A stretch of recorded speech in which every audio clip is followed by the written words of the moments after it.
Donald Trump loses patience with NATO. The US president accuses allies of failing to fund the military alliance. And he's warning America can no longer bear the brunt of the cost of protecting others. What if NATO members fail to increase their defense spending? And is the North Atlantic Alliance still relevant? This is Inside Story.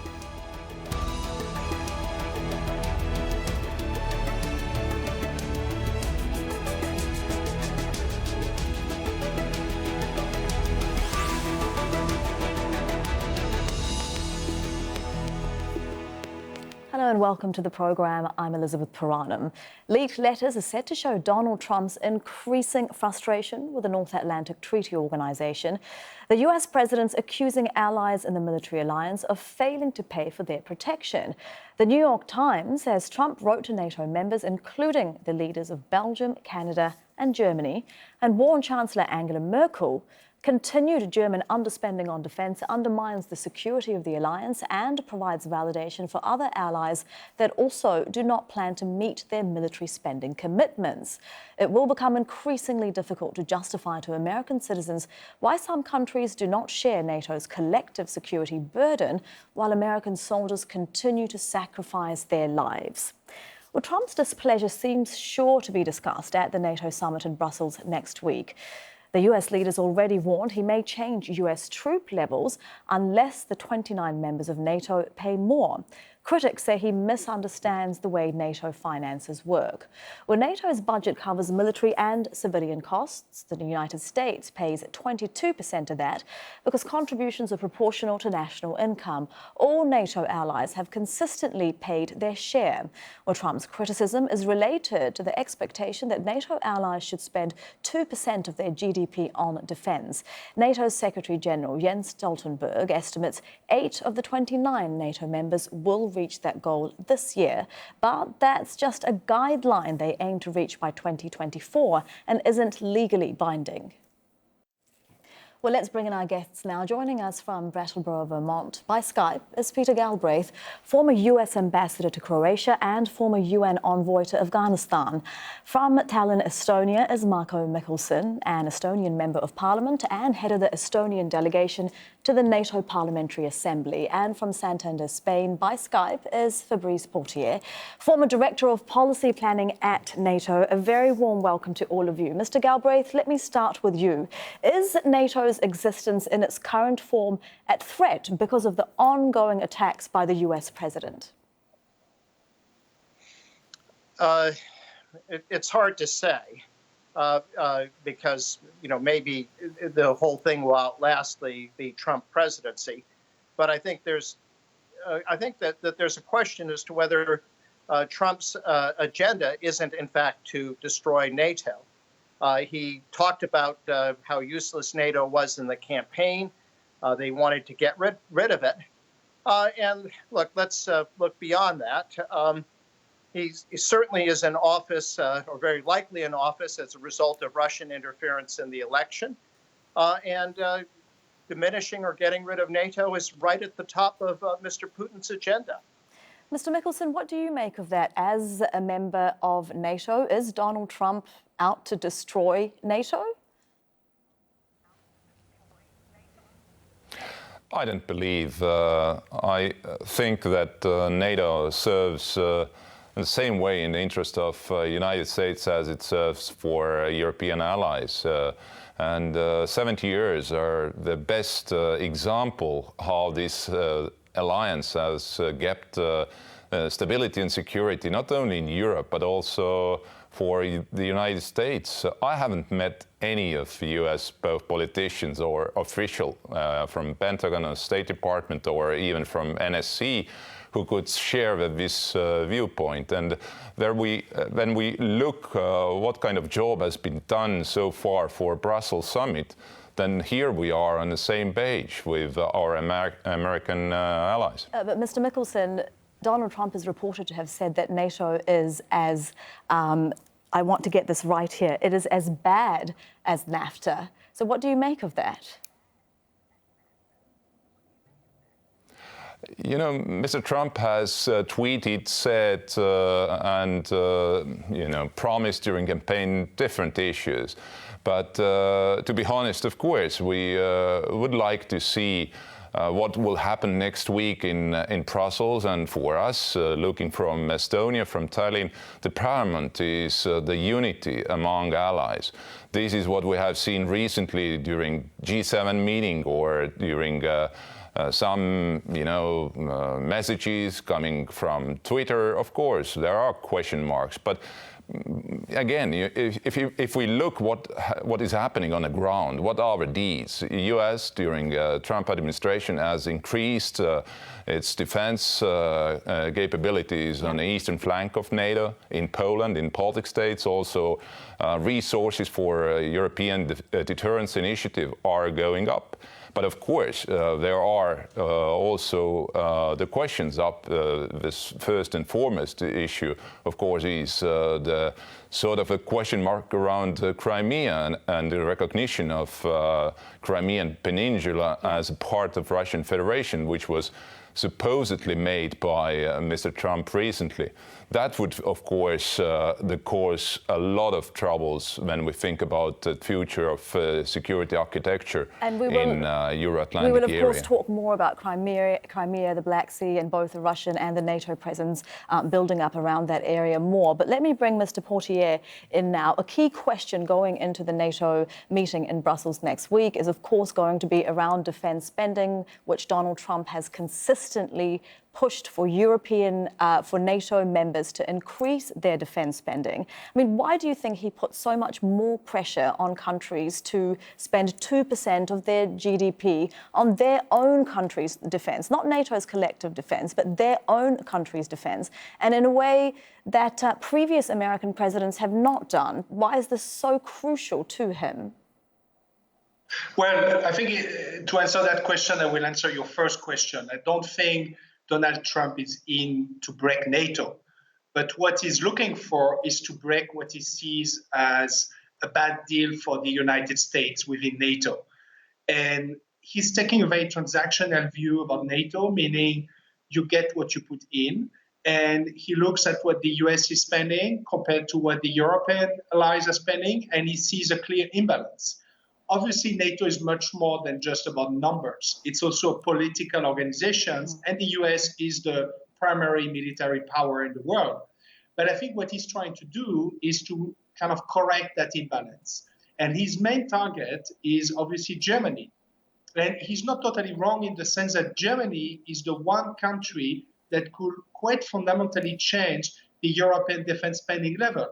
With all respect to my colleagues from Estonia, I think Estonia is first of the class, is one of the few NATO allies to be hitting the 2% target, but it doesn't make a fundamental difference apart from Estonia itself, but for general European defense spending.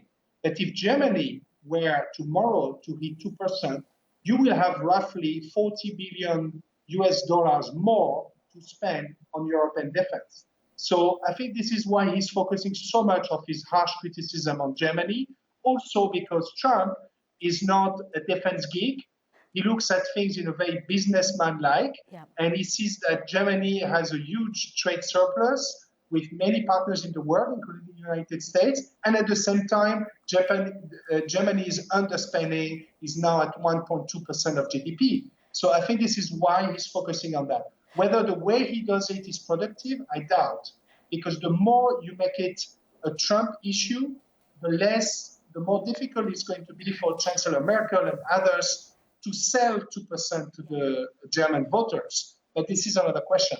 Mr. Galbraith, does Donald Trump, do you think, fundamentally misunderstand not just defence spending, but how NATO works? Are these other countries going to give in to pressure from him to increase defence spending? And what will he do if they don't? Well, again, I appreciate the optimism of my European friends, and that may be the right approach to take. It's very, very diplomatic, but I think it misses the point. You have to look at how Trump has treated America's allies. Look at the G7 summit in Quebec and the treatment he delivered to the Canadian Prime Minister.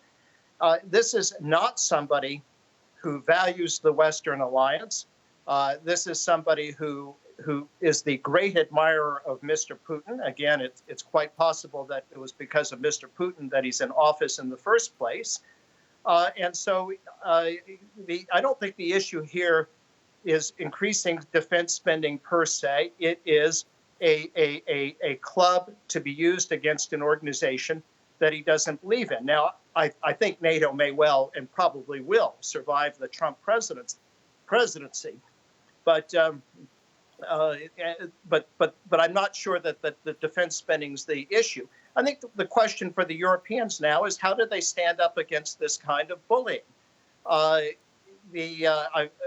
not sure the right response is to increase defense spending. I mean, this is becoming a one-way street in which Trump is dictating. And what are the Europeans going to do about a U.S. president who is undermining their agenda? Let's take the issue of climate change, perhaps the biggest long-term national security issue world security issue that we face. The U.S. is the one country in the world that's not a member of the Paris Accord. The Iran agreement, which seemed to provide, in the eyes of most Europeans and many Americans, the best path to preventing Iran from going for a nuclear weapon. He's pulled out of that unilaterally. And perhaps is looking to have a war with Iran. Does NATO want to be drawn into that?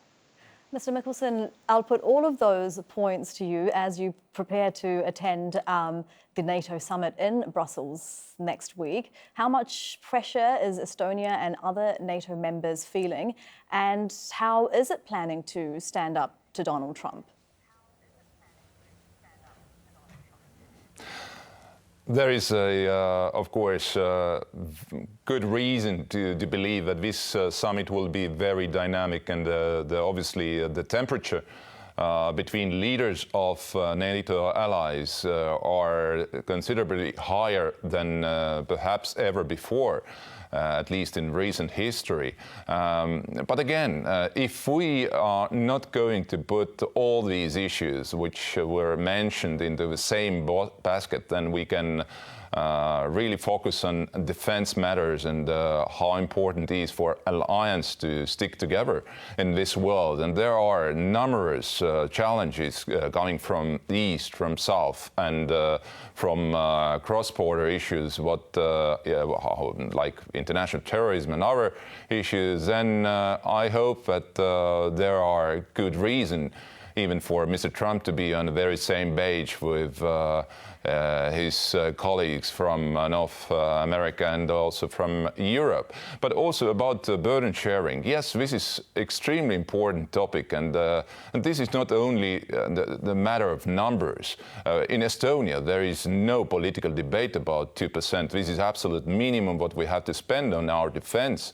But at the same time, we understand as a small nation here on the eastern flank of NATO that we need also support of our allies. And allies need to also to bump up their capabilities. And this is why for us, 2% for 2024 is quite natural sort of line to or aim to take up. Mr. Potier, if the divisions that we're seeing right now between the US president on the one hand and NATO on the other, if they continue like they did during the G7, is that going to play into the hands of the Russian president, Vladimir Putin? It doesn't help because what Putin is interested in is division, confusion, and obviously lack of political unity within the Western club of democracies. But to come back to Peter's point, he's right that Trump is not just transactional, he's also ideological. And his ideology has long been that he doesn't like multilateral organization, be it WTO, EU, or NATO. And he's made NATO now a domestic political issue in the US, which was not the case before that. However, he's also right that it's unlikely the US is going to get out of NATO. First of which, because you need the Congress to ratify that. So I don't think that's a realistic prospect. I think what the European leaders need to do, they need to do their homework, not just for Trump, but obviously for their own sake, and also importantly, for strategic patience, because if they hit or if they do better on defense spending, they will address a major concern from every US administration since, I would say, the 80s.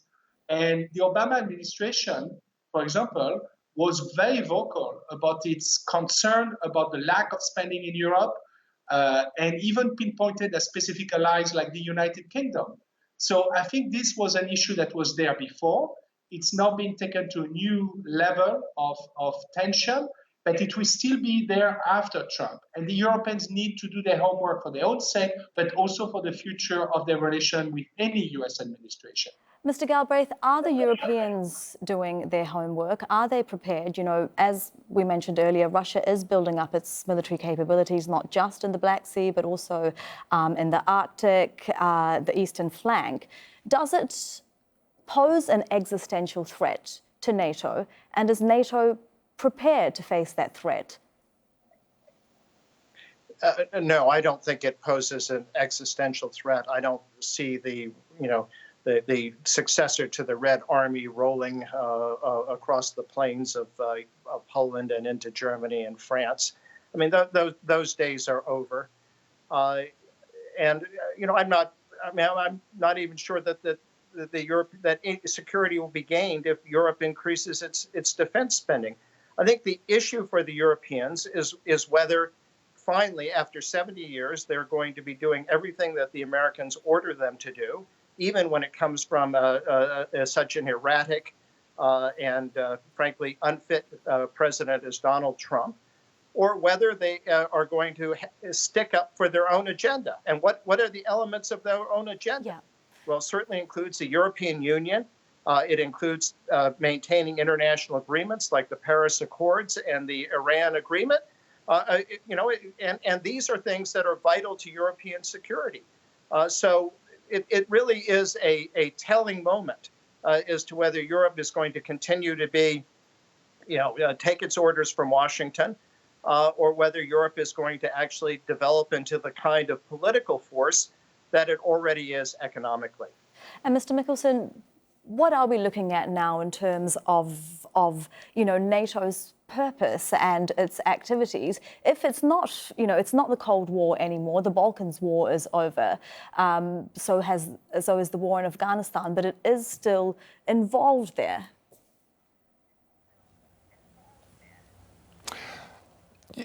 I'm not that much sure that Cold War is over, as you said. In a way, perhaps, yes, it is today different way what we see how Russia is acting towards NATO or Western countries. Definitely there are a lot of hybrid elements, meddling into the elections or trying to destroy unity among allies, both within Europe or across Atlantic. So we have to stay vigilant, and the main purpose of one alliance is to defend members of alliance, and also members of alliance should take seriously and build up their commitments to this. I'm not sure that our world today is more safer than it was early 90s or early zeros. In contrary, actually, as I said, there are numerous very serious, perhaps somehow even existential threats. And existential threat, I call it, are we really prepared to give up NATO and security architecture which has served our citizens so many years? Estonia was 50 years occupied during the period when NATO existed. And for our people, the support is very high to be members of NATO and to see and feel support of allies, but also we are not only the consumers of security and defense, but also we, from ourselves, are very seriously investing into it. Mr. Portier, what do you see as the role of NATO in today's world, and not just for Europe, but also countries across the world that it's involved in? Yeah, and to respond to that, I think it's your previous question. I agree with Peter that there is no direct, immediate security threat posed by Russia, but Russia does pose a significant political threat to the alliance unity, to also our own elections integrity. And this is what Putin can achieve. He knows he cannot win, I would say, a symmetric war, but he knows he can sow doubt and confusion in our democracies. And this is why I agree with the previous speaker that it's key to maintain some sense of cohesion inside the alliance and inside the European Union. However, I think we have to be also clear that NATO, and that's to answer your question, is not fit for purpose to deal with this type of hybrid scenarios. How do you make it fit for purpose, Mr. Gauthier? It should be more agile. It should have more intelligence analysis. It has more than it used to be, but not enough. And look at the Salisbury attack, the chemical agent attack in the UK. There was no NATO response apart from a joint statement. And I think after 4 years of hybrid war that has been waged by Russia on different corners of the alliance or its partners, it is kind of mind-blowing that we are still scrambling to put the facts together and put some, I would say, more robust answer, which could involve some cyber response, which could involve a demonstration of, for example, chemical units to come to the rescue of the British forces.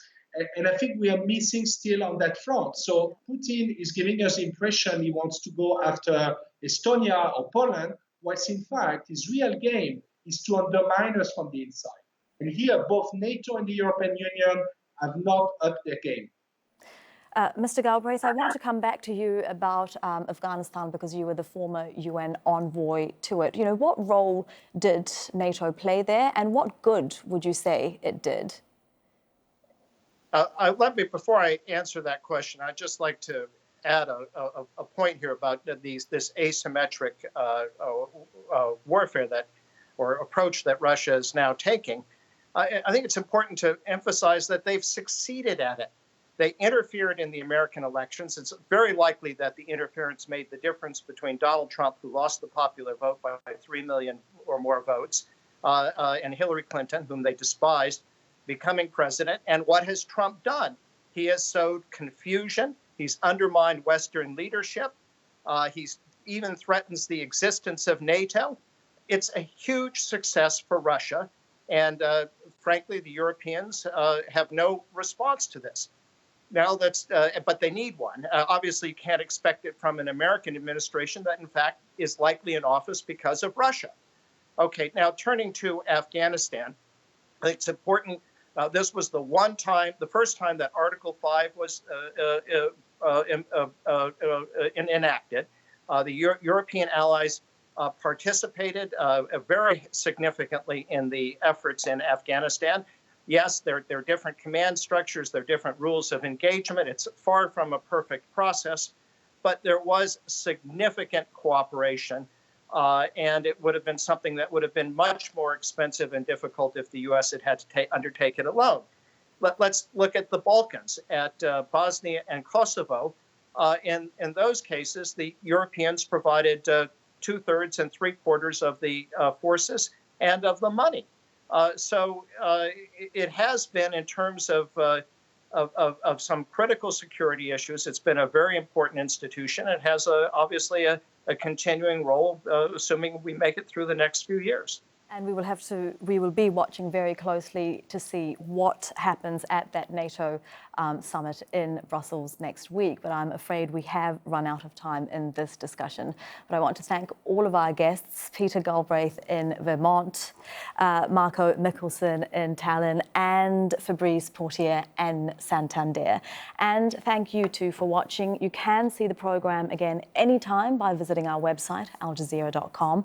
And for further discussion, do go to our Facebook page. That's facebook.com/AJ Inside Story. You can also join the conversation on Twitter. Our handle is @AJ Inside Story.